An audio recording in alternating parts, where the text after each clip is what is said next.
হে কৃষ্ণ করুণা সিন্ধ দীনবন্ধু জগৎপতে গোপেশ গোপিকাকান্ত রাধাকান্ত নমস্তুতে। যার নাম সংকীর্তন সর্বপাপ বিনাশক, যার প্রণাম সর্বদুঃখ নিবারক, আমি সেই পরমারাধ্য পরম পুরুষ ভগবান শ্রীকৃষ্ণের শ্রীপাদ পদ্মে প্রণতি জ্ঞাপন করছি। আপনারা যারা আমার আলোচনা শ্রবণ করছেন তাদের সকলকে জানাচ্ছি সময়োচিত অভিবাদন। আজ কৃষ্ণ কথা আলোচনা করব। যিনি সর্বাপেক্ষা বড় তিনি ভগবান। বেদে তার পরিচয় ব্রহ্ম। ব্রহ্ম এত বড় যে আমরা তার নাগাল পাই না। আমাদের জড় ইন্দ্রিয়, ক্ষুদ্র মন, সংকীর্ণ বুদ্ধি এসবের তিনি বহু ঊর্ধ্বে। তার সঙ্গে আমাদের সম্পর্ক স্থাপন কঠিন কার্য, প্রায় অসম্ভব। ব্রহ্ম শুধু বড়ই নয়, তিনি অপরকেও বড় করেন। ব্রহ্মের সঙ্গে যুক্ত হলে ক্ষুদ্র জীবও বড় হয়, তখন দূর হয় দুঃখ চিরতরে। দরিদ্র বড় হয় সম্পদ পেলে, নদী বড় হয় সাগরে মিশলে, জীব বড় হয় ব্রহ্মময় হলে। আমরা ক্ষুদ্র হেতু যেতে পারি না তার সমীপে, অথচ না গেলেও দূরীভূত হয় না পুঞ্জীভূত বেদনা। এ এক মহা সমস্যা বটে। এ সমস্যার সমাধান করলেন তিনি নিজেই। নিত্য অনুগ্রহ শক্তির প্রেরণায় অনুগ্রহ ভূতানাং আসলেন তিনি করুণায় গলিয়া। সীমাহীন ধরা দিলেন সীমার কিনারে মানুষ সাজিয়া। যুগে যুগে তুমি নিজেই এসেছ মানুষের রূপ ধরে, ভারত ভূমিতে মহা অবতার। কোথাও আবার অন্য নামেতে ভিন্ন পোশাক পরে। হিন্দুদের বিশ্বাস মতে চারটি যুগ: সত্য, ত্রেতা, দাপর ও কলি। সদ্য শেষ হয়ে যাওয়া দাপর যুগের শেষ সময়ে তার আবির্ভাব ঘটেছিল। জন্মাষ্টমীতে তার জন্ম হয়েছে। কার জন্ম? যার জন্মকর্ম নেই তার জন্ম। মানুষ জন্মে কর্মফলে। যিনি কর্মের অতীত, যার কর্ম নেই তার কর্মফল নেই। যার কর্মফল নেই তার জন্মের সম্ভাবনা নেই, তা অসম্ভব। এই কৃষ্ণাষ্টমী তিথিতে সেই অসম্ভব সম্ভব হয়েছিল। তাই গোটা 5000 বছর ধরে মানুষ এই দিনটি স্মরণে রেখেছে। তার জন্মকালে আলো জ্বলেনি, গৃহ উজ্জ্বল ছিল তার অঙ্গ প্রভায়। উলুধ্বনি শঙ্খধ্বনি হয়নি, চারিদিকে ছিল নিপীড়িতের আর্তধ্বনি। উৎসবের ঘটা হয়নি, আকাশ ছিল ঘন ঘটা আর বিজলির ছটায় আধিয়ার। সঙ্গে ছিল নিদারুণ বৃষ্টি, যেন ভীষণ অনাসৃষ্টি। ঘুমিয়েছিলেন কুবুদ্ধিদাতা মন্ত্রীরা, মথুরা রাজ্য আর ভোগান্ধ রাজা কংস। জন্মেছিলেন তিনি রাজার রাজপ্রাসাদে নয়, ভিখেরির পর্ণকুটিরে নয়। জন্ম তার কংসের দুর্ভেদ্য কারাকক্ষে, অন্য সকলের অলক্ষ্যে, বন্দিনী দেবকীর বেদনা ভরা বক্ষে। ভাদরে বাদরে অনাদরে অনাড়ম্বরে কংসের ঘরে জন্মেছিলেন ভগবত লালসা তার ভগ্নী রূপে। দেবী দেবকী ভক্তির মূর্তি, বসুদেব শুদ্ধ জ্ঞানময় সত্তা, তাদের হলো বিবাহ। তত্ত্বজ্ঞানের সঙ্গে শুদ্ধা ভক্তির ঘটল মিলন। ঘটল যখন, তখনই বেজে উঠল ভগবাদী কংসের মৃত্যুর ঘণ্টা। দৈববাণীর মতো শুনল সে তার মৃত্যুর আওয়াজ, আসছে তার হন্তা। জ্ঞান ভক্তির মিলনই হবে তার প্রকাশ। জ্ঞান ভক্তির মিলনে যেই আসে তাকেই আশ্রিয়ে বধ করে দুরাত্মা কংস। হীন কার্যে বাধা দিলেন বিবেক বুদ্ধি সম্পন্ন পিতা উগ্রসেন। তাকেও কারাকক্ষে রুদ্ধ করে রাখল কংস। জ্ঞান ভক্তির মিলনে যে জন্মলাভ করে তাকে তিনি বিনাশ করে দেন। 5 বার খবর এলো, কংস তোমার পঞ্চেন্দ্রিয়ের ভোগ সসীম। 6ঠবারে খবর এলো, তোমার মনের ভোগও সীমাবদ্ধ। 7মে এলো অনন্তের ইশারা। 8মে এলেন অনন্তানন্তময় ভগবান শ্রীহরি। আসেন যিনি যুগে যুগে, আসেন যিনি পলে পলে, আসেন যিনি দুষ্টের দমন করবার জন্য আর সাধুদের পরিত্রাণ করবার জন্য। তিনি এলেন কৃষ্ণাষ্টমীতে। ধ্যানের দ্বারাই তাকে লাভ করা যায়। তিনি ধ্যানে প্রাপ্ত বস্তু। ধারণা গভীর থেকে গভীরতর হলে ভক্ত হৃদয়ে তার আবির্ভাব ঘটে। এই আবির্ভাবের জন্য চাই জ্ঞান এবং ভক্তির মিলন।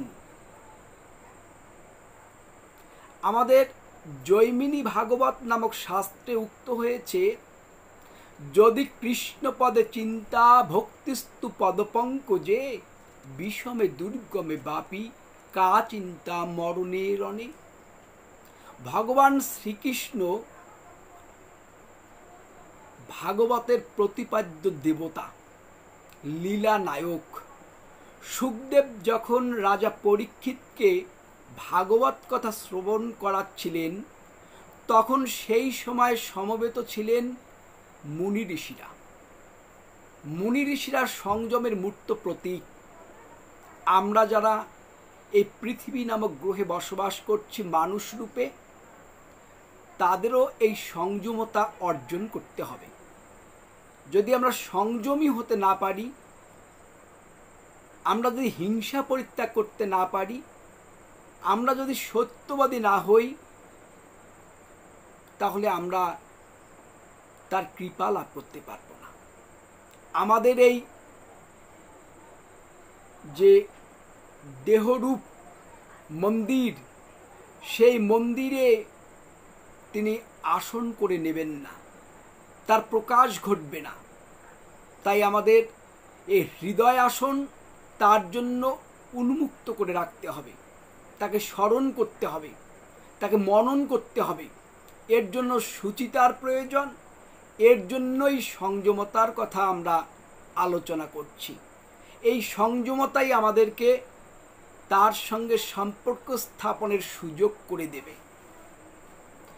তিনি একমাত্র সত্য, আর সব কিছুই মিথ্যা।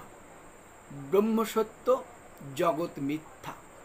সত্য জ্ঞান অনন্তরং ব্রহ্ম। ব্রহ্ম সত্য স্বরূপ, অনন্ত স্বরূপ। সেই অনন্তকে অনুভব করবার দিন আজ। আজ মৃত্যুর পীড়া, স্বার্থের বন্ধন, ক্ষতির আশঙ্কা হতে মুক্তি লাভের শপথ করবার দিন। আজ আমরা সত্যে প্রতিষ্ঠিত হব, কারণ সত্যই হচ্ছেন ভগবান শ্রীকৃষ্ণ। সত্যের সঙ্গে আমরা সংযোগ বিচ্ছিন্ন যদি করে ফেলি, তাহলে আমাদের জননী জঠর যন্ত্রণা ভোগ করতে হবে। ত্রিতাপ জ্বালার এই আবাসভূমিতে আমরা শান্তি পাব না। আমাদেরকে শান্ত হতে হবে। তার জন্য আমার গীতা বলছে, অশান্তস্য কুত সুখম। অশান্ত ব্যক্তির জীবনে সুখ কোথায়? সুখ পেতে হলে শান্ত হতে হবে, স্থির হতে হবে। তাহলেই আমরা কৃষ্ণকে লাভ করতে পারব। সত্যে প্রতিষ্ঠিত কৃষ্ণে সত্যমাত্র প্রতিষ্ঠিতম। সত্যাৎ সত্য হি গোবিন্দস্তস্মাৎ সত্য হি নামত। আমাদের মহাভারত বলছেন যে কৃষ্ণে সত্য, সত্যে কৃষ্ণ। জগতে যা কিছু সত্য বস্তু রয়েছে সবই কৃষ্ণেরই প্রকাশ। এই জন্য কৃষ্ণের নাম হচ্ছে সত্য। পৃথিবীর অধিকাংশ মানুষের এবং বাংলাদেশের প্রায় সকল লোকেরই বিশ্বাস কৃষ্ণস্তু ভগবান স্বয়ং। যিনি কেবল শুদ্ধ সত্য, যার নামে অশুদ্ধি অপূর্ণ দূর হয়ে যায়, সেই কৃষ্ণ নামটি কি? কৃষ্ণ কে? এই কৃষ্ণ তত্ত্ব আসলে কি বস্তু? এটি হৃদয়ঙ্গম করা সাধক মাত্রেরই কর্তব্য। প্রথমত এই নামটির তাৎপর্যই আমাদের অবগত হওয়া বাঞ্ছনীয়। এই পৃথিবীতে যা কিছু রয়েছে তার সব কিছুর পেছনে একটা ইতিহাস রয়েছে, আর এক একটা শব্দের এক একটা ইতিহাসও লুকিয়ে রয়েছে। হতে পারে সেই শব্দের অর্থটি আমার জানা নেই, আমার জানানোর জন্য যে ওই শব্দটির অর্থ নেই তা কিন্তু নয়। আমি প্রায় একটা কথা বলি যে প্রত্যেক কেনর উত্তর আছে, প্রত্যেক কেনর উত্তর প্রত্যেকের জানা নেই। প্রত্যেক কেনর উত্তর যিনি জানেন তিনি সর্বজ্ঞ ভগবান। আমি হয়তো 5টি 6টি প্রশ্নের উত্তর জানি, আর একজন হয়তো 10টি প্রশ্নের উত্তর জানেন, আর একজন গুরুদেব হয়তো আরও বেশি জানেন। এইভাবে আমরা সকলের জ্ঞানকে একত্রিত করে সমৃদ্ধ হতে পারি। তাদের জ্ঞানামৃতগুলো পান করে আমরা আমাদের অপূর্ণতাকে পূর্ণ করতে পারি। কিন্তু যিনি সব কিছু জানেন তিনি হচ্ছেন একমাত্র ঈশ্বর। তেমনি প্রতিটি শব্দের উৎপত্তির পেছনে একটা করে ইতিহাস রয়েছে। যেমন ধরুন, আজ থেকে 15,000 বছর আগে রথ বলে একটি শব্দের ব্যবহার ছিল। রথ শব্দের সাধারণ মানে হচ্ছে ঘোড়ার গাড়ি। এই ঘোড়ার গাড়ি প্রাচীনকালে খুব চলত। তখনকার দিনের রাজারা ঘোড়ার গাড়ির ব্যবহার করতেন। এই গাড়িটার নাম কেন রথ হলো তার পেছনে একটা ইতিহাস রয়েছে। কারণ এই রথ যিনি পরিচালনা করতেন, চালাতেন, তাকে বলা হয় সারথি। সারথি যখন ঘোড়ার গাড়িগুলোকে সচল রাখতেন তখন তিনি দুটি শব্দ ব্যবহার করতেন। গাড়িগুলো চালানোর সময় ঘোড়াগুলোকে তাড়না করতেন তিনি র র বলে, আর যেমনি র র শব্দ বলে চাবুক উঠাতেন, সঙ্গে সঙ্গে ঘোড়াগুলো ছুটতে থাকতো, ঘোড়ার গাড়িগুলো চলতে শুরু করলো। তাহলে আমরা স্পষ্টতই উপলব্ধি করতে পারলাম এই রথ শব্দটি উৎপত্তি কেন ঘটেছিল। র আর থ ধ্বনি দিয়ে এই ঘোড়ার গাড়িগুলো প্রাচীনকালে চলতো জন্যেই কালক্রমে এই গাড়িটির নামই হয়ে গেছে রথ। তেমনি একটা শব্দ হলো কৃষ্ণ। এই কৃষ্ণ শব্দের মানে অনেকে জানে না, এর গভীরতম অর্থ রয়েছে। এই কৃষ্ণ শব্দ কৃষ ধাতু থেকে এসেছে। কৃষ ধাতুর অনেকগুলো অর্থ, তন্মধ্যে একটি হচ্ছে চর্চা করা, খোঁজ করা। তাই মানুষ অনুশীলনের দ্বারা, সাধন ভজনের দ্বারা যাকে পেতে চায়, ভক্তের মন ক্রমশ যাকে লাভ করতে চায়, তিনি হলেন কৃষ্ণ। মন ক্রমশ সূক্ষ্ম থেকে সূক্ষ্মতর করে ভক্ত যাকে পায় তিনি কৃষ্ণ। অর্থাৎ গভীরতম অনুশীলনের দ্বারা, সাধন ভজনের দ্বারা ভক্ত অন্তর যাকে খুঁজে ফেরে, যাকে লাভ করে, তিনি কৃষ্ণ। আমরা বলতে পারি কৃষ ধাতুর দ্বিতীয় অর্থ হচ্ছে আকর্ষণ করা। এই অর্থটি সর্বব্যাপক এবং সাধক মাত্রেরই কাছে এটি প্রশংসার বস্তু। কৃষ যোগ ন প্রত্যয় করে কৃষ্ণ শব্দটি হয়েছে। মন চাইছে কৃষ্ণের দিকে যাব না, তবু উচাটন মন না মানে বারণ, কেবল তারই পানে ছুটে চলে যায়। যার কাছে আমরা যাই তিনি কৃষ্ণ, তিনি দ্য সুপ্রিম অ্যাট্রাকটিভ ফ্যাকাল্টি। এই বিশেষণে তাকে আমরা বিশেষায়িত করতে পারি। সব শক্তির আধার হচ্ছে কৃষ্ণ। আমরা আরও জানি সাদা কালো যে রঙগুলো রয়েছে তার মধ্যে কালো রঙটা সবার আগে চোখে পড়ে, মনকে টানে। এই কালো রঙের গভীরতা ভক্তকে আকর্ষণ করে। তাই কৃষ্ণ শব্দের এক অর্থ হচ্ছে কালা, তার নামও হয়ে গেছে কালা। কৃষ্ণ শব্দের তৃতীয় অর্থ হচ্ছে কৃষিভূ। কৃষ ধাতুর মানে আমি আছি। আমি আছি এইরকম একটা বোধ, এইরকম একটা বিশ্বাস, এইরকম একটা অনুভূতি হচ্ছে কৃষ্ণ। যিনি না থাকলে আমার অস্তিত্বই প্রশ্নবিদ্ধ। যিনি আমার এই দেহরূপ খাঁচায় না থাকলে আমি মৃত দেহ বলে সবার কাছে নিন্দিত। তিনি কৃষ্ণ। मैं हूँ, অহং অস্মি। তিনি আমার মধ্যে আছেন। সো অহং, আমি তিনি, তিনি আমি। আমরা একে অপরের মধ্যে সংযুক্ত। ব্রহ্ম হচ্ছে স্বনির্ভর একটি শব্দ, ভগবান হচ্ছে ভক্ত নির্ভর শব্দ। ব্রহ্ম শব্দটি যখন ভক্তের সঙ্গে যুক্ত হয়ে যায় তখনই তিনি ভগবান নামে হন প্রশংসিত। আমরা জানি যে পিতা সন্তানের জন্ম দেন, কিন্তু কথাটি কি যে যদি আমরা একটু ঘুরায়ে বলতে চেষ্টা করি যে যদি কারো পুত্র সন্তান জন্মগ্রহণ না করে তাহলে কেউ কখনো পিতা হতে পারে না। সন্তান জন্মগ্রহণ করলেই আমরা পিতৃ নামক সম্বোধনে সম্বোধিত হতে পারি, নচেত পারি না। পিতা পুত্রের জন্ম দিচ্ছেন, আবার পুত্র পিতাকে পিতৃ নামে পরিচিত করছেন। তদ্রূপ ব্রহ্ম একটি বস্তু যাকে নিরাকার রূপেও অনেক সাধক সাধনা করে থাকেন। তিনি যখন ভক্তের সঙ্গে যুক্ত হন তখন তার নাম হয়ে যায় ভগবান। সেই ভগবানকেই আমরা লাভ করতে চাই।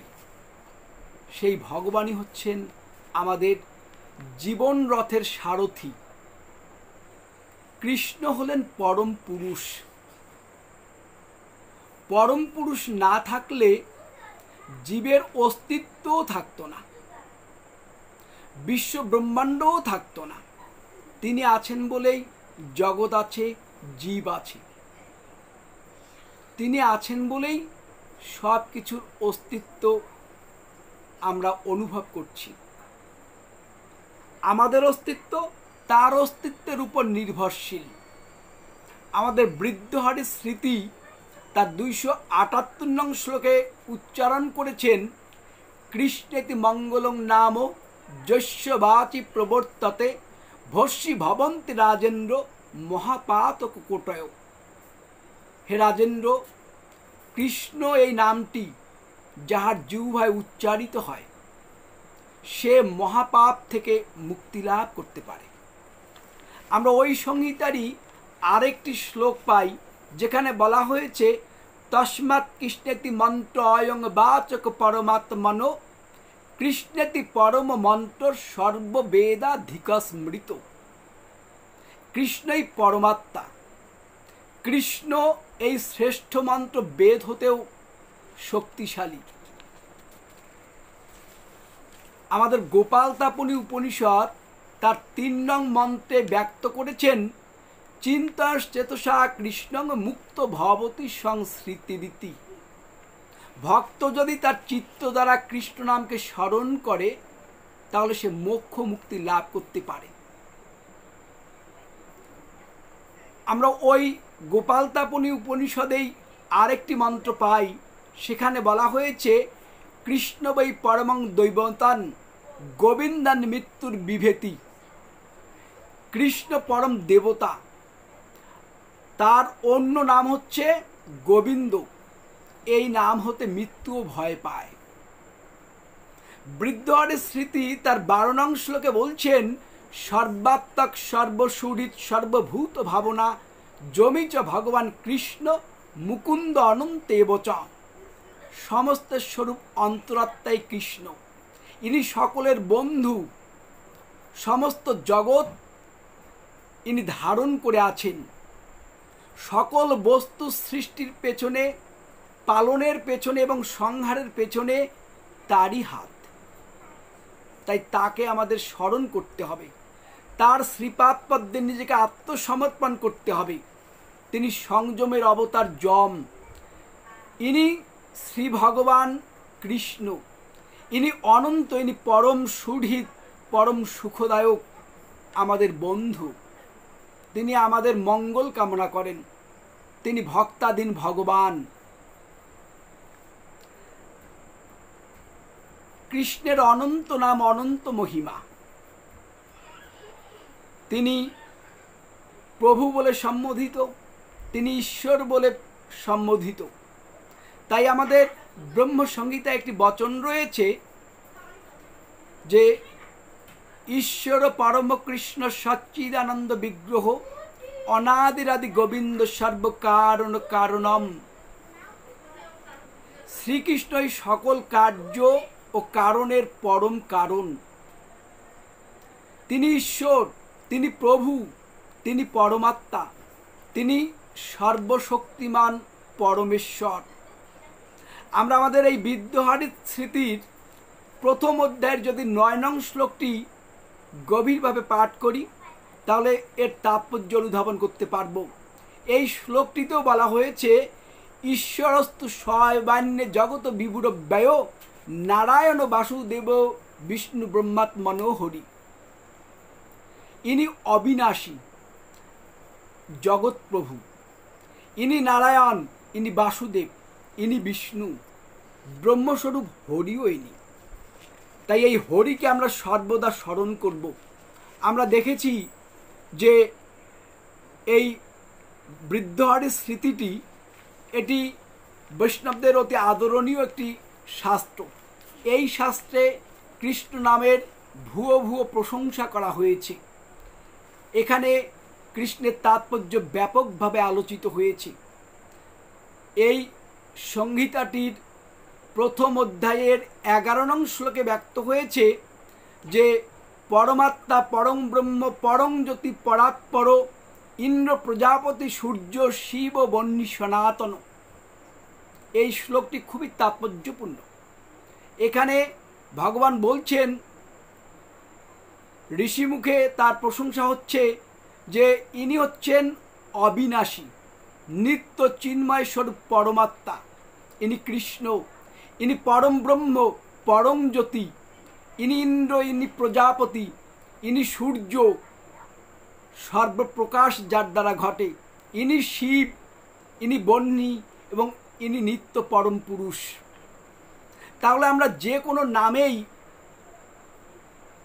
প্রার্থনা করি না কেন, সেই প্রার্থনা আসলে কৃষ্ণেরই প্রার্থনা করা হচ্ছে। প্রত্যেক নামের মূলেই রয়েছেন তিনি, তিনি সর্বাকর্ষক, তিনি কৃষ্ণ নামে প্রশংসিত, তিনি শিব, সত্যম শিবম সুন্দরম। আমাদের এই অভেদ তত্ত্বটি আরো পরিষ্কার হয়ে যায় নীলতন্ত্রম পাঠ করলে। নীলতন্ত্রমের 18 পটলে উচ্চারিত হয়েছে মধুর শ্লোকে, দেবী বিষ্ণু শিবাদীনাং একত্বং পরিচিন্তয়েত ভেদকং নরকং জাতি রৌরবং পাপপুরুষ। দেবী বিষ্ণু শিব এগুলোর মধ্যে যারা ভেদ কল্পনা করে, ভেদ জ্ঞান করে, তারা রৌরব নরকে বসবাস করে। কারণ নাম যাই হোক না কেন, লক্ষ্য একজনই, তিনি আমাদের আরাধ্য, তিনি আমাদের অন্তরাত্মা, তিনি পরমেশ্বর পরম ব্রহ্ম। আমাদের স্কন্ধ উপনিষদ, এই স্কন্ধ উপনিষদেও আমরা একটি শ্লোক পাই অভেদ সুন্দরের ব্যাখ্যা হয়েছে, ভগবান শ্রীকৃষ্ণের অভেদ সুন্দরের বাণী সেখানে উচ্চারিত হয়েছে। বেদ বলছেন, যথান্তরং নভেদ সুশিব কেশবায়স তথা দেহ দেবালয় প্রক্ত সজীব কেবল শিব ত্যাজেত অজ্ঞান নির্মাল্যং সো অহং ভাবেন পূজয়েত। আমার অন্তরের সঙ্গে বাইরের যেমন কোনো ভেদ নেই তেমনি শিব এবং কেশবের মধ্যে। দেহকেই বলে দেবালয়, আর এই দেহাস্থিত জীবই হচ্ছেন শিব। সো অহং, তিনি আমি তিনি কৃষ্ণ, তিনি পরমাত্মা। তাকে আমাদের পেতে হবে, না পেলে সকল মহতি বিনষ্ট। আমরা দুর্লভ মনুষ্য জন্ম পেয়েছি, এই মনুষ্য জন্মেই একমাত্র পরম করুণাময়ের কৃপা লাভ করা সম্ভব। তাই দেবতারাও এই মনুষ্য জন্ম লাভের আকাঙ্ক্ষা করেন। আজকের এই শুভ সন্ধিক্ষণে দেবতাদের সেই যে মানসিকতা, মহৎ মানুষগুলোর যে অন্তরের আহ্বান, সেই আহ্বানই আমরা আমাদের জীবনে ব্রত করে নিতে পারি। কারণ দুর্লভ জন্ম মানুষং প্রার্থতি তসৈরপি তন্লব্ধা পরলোকার্থং যত্নং কুর্যাৎ বিচক্ষণ। আমাদের বৃহৎ নারদীয় পুরাণ তার 30 অধ্যায়ের 21 নং শ্লোকে আহ্বান করলেন যে দুর্লভ মনুষ্য জন্ম আমরা যখন পেয়েছি তখন এটাকে ব্যর্থ হতে দেয়া যাবে না। আমাদের সর্বদাই কৃষ্ণ নামে অন্তরকে ভরে রাখতে হবে, কৃষ্ণ নামে আমাদের মতি করতে হবে। কৃষ্ণ বলতে যার যে আরাধ্য দেবতা, সে সেই নাম ধরেই যদি আহ্বান করেন, প্রার্থনা করেন, পুজো করেন, জপ করেন, তাহলে তিনি অবশ্যই ভগবানের কৃপা লাভ করবেন। সকলের মধ্যে অভেদ সুন্দরের শাস্ত্রীয় বাণী দৃঢ় থেকে দৃঢ়তর হোক, সকল ভক্তের মধ্যে কৃষ্ণের ভাব প্রকটিত হোক। কারণ সাধক কবি কবিতার ভাষায় বলেছেন, ভাবের বশেতে হরি হয়েন উদয়, ঈশ্বরের আসক্তিতে মুক্তি নিশ্চয়। এই মুক্তি মানব জীবনের একমাত্র কাম্য। এই মুক্তি পাবার জন্যই আমরা ভগবান শ্রীকৃষ্ণের শ্রীপাদ পদ্মে আত্মনিবেদন করব। জয় শ্রীকৃষ্ণ।